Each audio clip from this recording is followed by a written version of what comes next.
ទីបំផុតខ្ញុំអាចបង្កើតម៉ាត់ខ្មែរមួយនៅកពតបានហើយ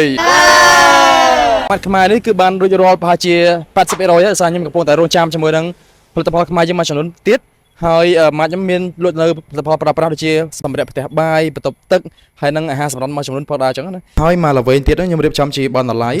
ដែលបងប្អូនអាចមកអានសភៅបានហើយក៏មានជា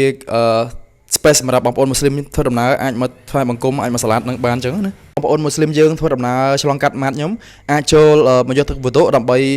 មកសាឡាត់បានហើយនេះគឺជាបន្ទប់ទឹកចាំបងប្អូនអាចមកចូលកន្លែងហ្នឹងបានអញ្ចឹងណាអញ្ចឹង Cambo Micro Mart យើងគឺដំណើរការបានប្រហែលជា80%ហើយខ្ញុំកំពុងតែរងចាំជាមួយនឹងតំណែងខ្មែរយើងបន្ថែមបន្តទៀតអញ្ចឹងណាjust សង្ឃឹមថាបងប្អូនកម្ពុជាយើងនឹងគ្រប់គ្រងម៉ាត់ខ្មែរយើងដែលមានទីតាំងនៅកពតនេះទាំងអស់គ្នាហើយបើសិនជាបងប្អូនដែលគាត់ផលិតនៅផលិតផលក្នុងស្រុកបើសិនជារបស់ហូបអញ្ចឹងណាខ្ញុំសូម recommend របស់ហូបហ្នឹងគឺជា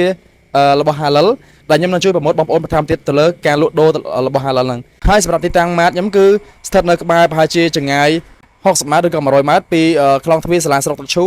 ហើយមានចម្ងាយ7គីឡូម៉ែត្រពីក្រុងកំពតជាបើសិនបងប្អូនធ្វើដំណើរពីក្រុងកំពតទៅកាន់ផ្លូវកែបគឺស្ថិតនៅលើផ្លូវជាតិ33នេះគឺជាទីតាំងដែលភូមិសាស្ត្រអំណោយផលផ្នែកទេសចរណ៍ខ្លាំងមែនទែនដោយនៅខាងក្រោយខ្ញុំនេះខាងជើងគឺជាតំបន់ទេសចរណ៍ផ្នែកភ្នំផ្នែកចំការអាមេរិកអញ្ចឹងទៅហើយនៅខាងកើតនោះគឺជាតំបន់កែបហើយនៅខាងត្បូងគឺជាសមុទ្រហើយនៅខាងលិចគឺជាក្រុងកំពតហើយនៅតំបន់ទេសចរមួយចំនួនផងដែរជើងជុំវិញនេះគឺជាតំបន់សក្តានុពលទេសចរអញ្ចឹងម៉ាត់ខ្ញុំនេះគឺជាម៉ាត់មួយដែលដើរតួនាទីសំខាន់ក្នុងការប្រម៉ូទនៅផលិតផលក្នុងស្រុកជាច្រើនទាំងរបស់ហូបចុករបស់ប្រើប្រាស់អីជាដើមចូលរួមគ្រប់គ្រងផលិតផលក្នុងស្រុកទាំងអស់គ្នាជម្រាបលា